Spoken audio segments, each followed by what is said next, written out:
Sa ano lang tayo, Geraldine, ipag-pray lang natin lahat. Alam kong napakasakit sa ina, magulang din ako, mawalan ng isang anak. Magandang hapon po, mga kabarangay. Kumusta po kayong lahat? Sana okay kayong lahat. Kumusta po ang Christmas? Sana maayo ang inyong Pasko. Magandang Christmas sa atin lahat. Mga kabarangay, ang mission ni Daddy Frankie ngayon ay papunta siya sa San Andres Bukid, Manila. Meron tayong tutulungan isang nanay. At sa biyahe kong ito ngayon, kasama ang aking magandang asawa. Pakita ko pagkaraan ng 200 metro, kumaliwa sa Chino Roses Avenue. Yun, kasama yung maganda kong honey. Say hi naman. Hi po. Yun. Kasi po, kaya kasama ang aking honey kasi yung pupuntahan natin ngayon is dati naming empleyado. Pero nung nag-asawa na, saka umalis sa amin.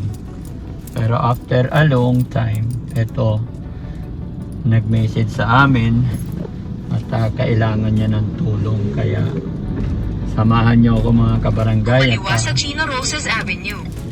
Aalamin natin ang kalagayan niya kasi nanganak daw po siya. At hindi pinalad ang kanyang anak. So, mga kabarangay, ng 600 metro, wala kumaliwa akong sa driver Estrella. ngayon. Sumasabay pa yung Waze ko. Pahinaan natin.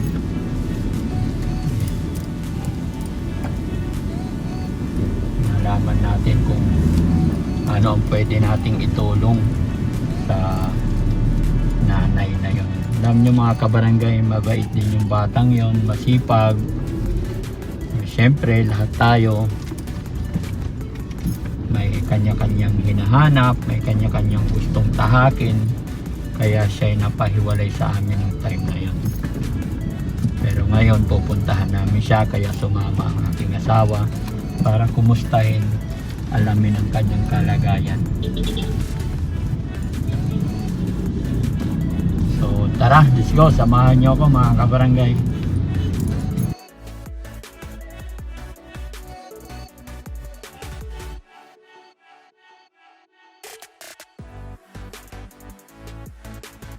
Okay, so mga kabarangay, nandito na po tayo sa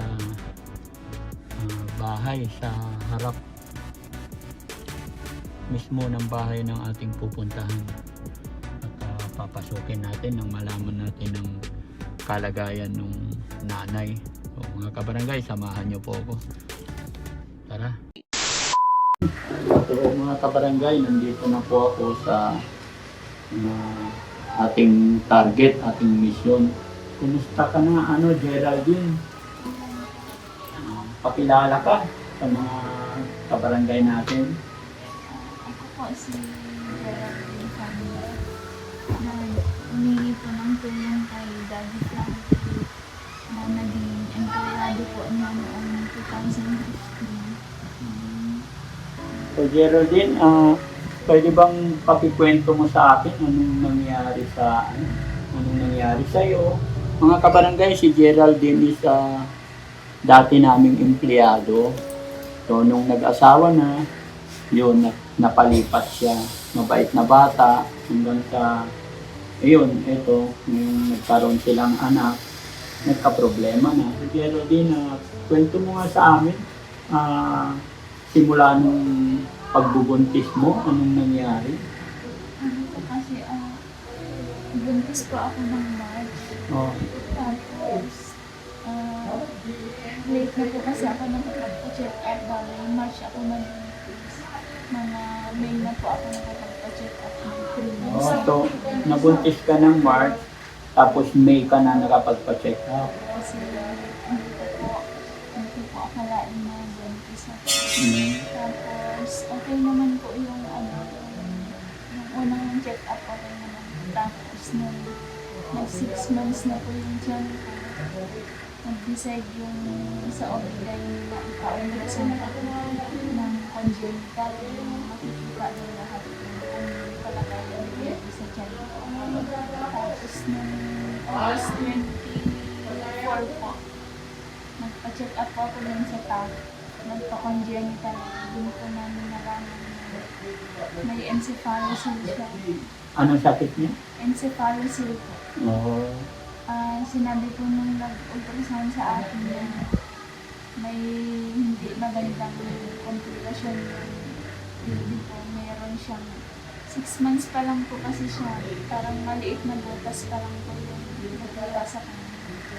Tapos, yun nga. Tapos nung kinabukasan, pinabasa ko doon sa OB ko, in-explain niya ako na ganun nga, may butas nga po siya. Tapos kailangan ko mailipat sa malaking hospital para mamamit. Kailan ka pala nanganak ng December 8 po. December 18? Tapos yung pupunta sana kami, anong araw yun? Nandyan na kami noon nakabiyahe na kami. Tapos nung sinabi mo hindi ka pwedeng puntahan, bumalik kami. So mga kabarangay, kahirap kasi ng buhay, kaya si Geraldine isa nakiusap sa barangay. Kabutihan palad, napakabait naman ng barangay at tinanggap sila. Ano pangalan ng barangay na to? 804. So, mga kabarangay, papasalamat ako sa pamunuan ng barangay, sa barangay captain. Maraming salamat sa pag-accommodate sa kabarangay natin si Geraldine. Maraming salamat si Geraldine.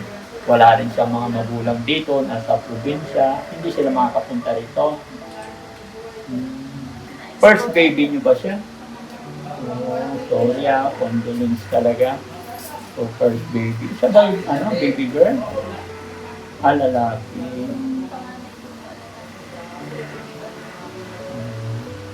So, bukas na yung living. So, sa tingin mo, Geraldine, ano yung maitutulong namin sa'yo? Anong maitutulong namin sa'yo? Kasi hindi na kami nagdala ng kung ano man.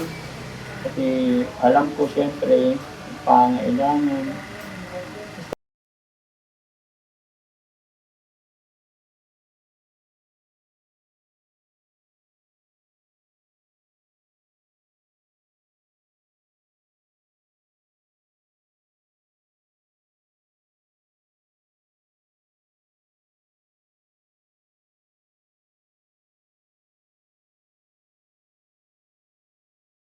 Sa ano lang tayo, Geraldine, ipag-pray lang natin lahat. Alam ko napakasakit sa ina, magulang din mawalan ng isang anak, lalong-lalo na first baby. So, ipanalangin lang natin, at least masaya na si baby Angel mo, kaysa naman mahihirapan siya.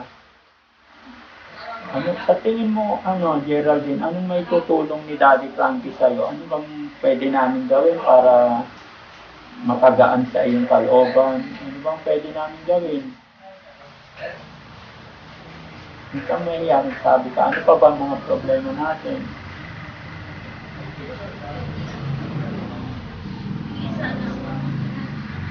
Financially, ano pa ba yung mga babayarin ninyo? Sa funeral.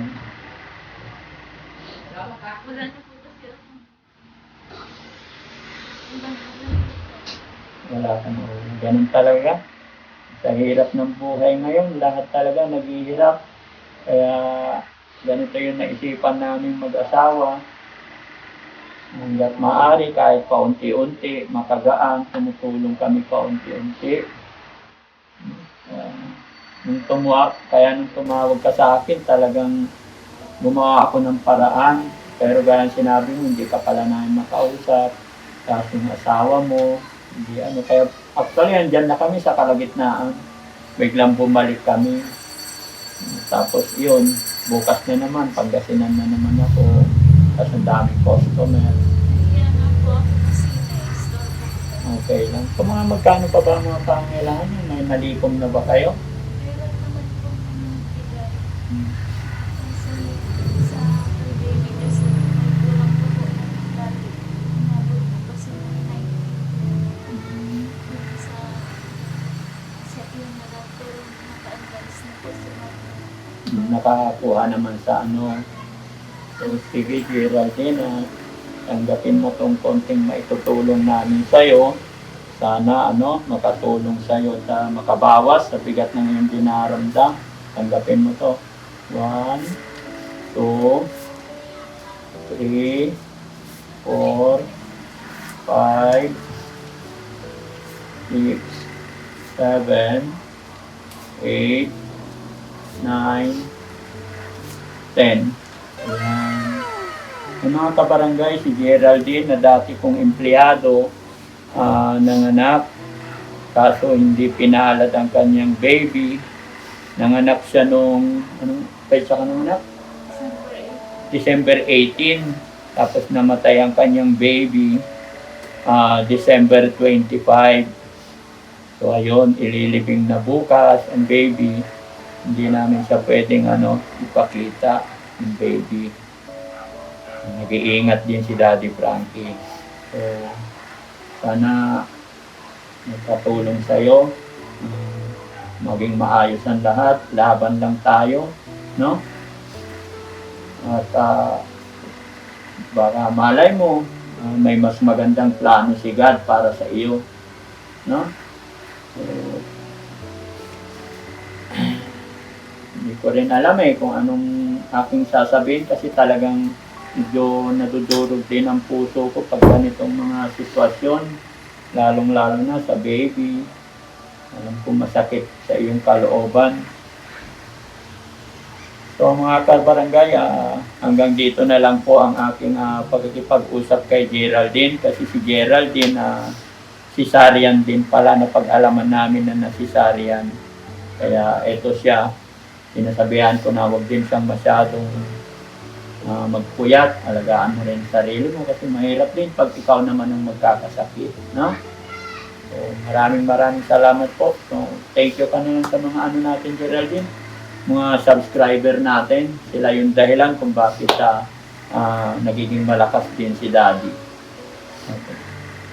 Pasalamat po ako unang-una po sa Panginoon. Mm-hmm. Kay Daddy Frankie, kay isip-isip magawa ng pumunta dito para tumulong.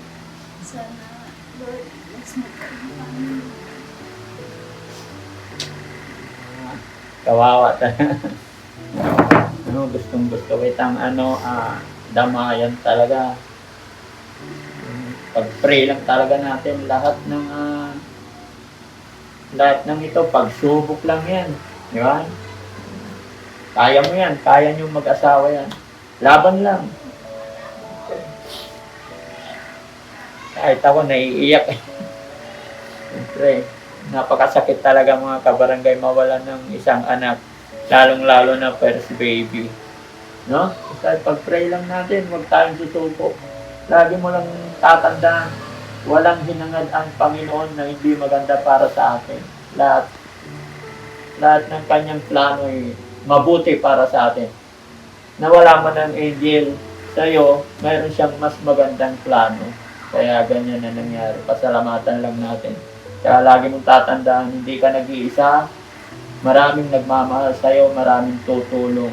Dadanas lang tayo ng mga pagsubok. Pero pag nalagpasan naman natin yan, magiging okay din lahat. Okay? So maraming salamat po mga kabarangay. God bless po sa inyong lahat. Happy New Year po.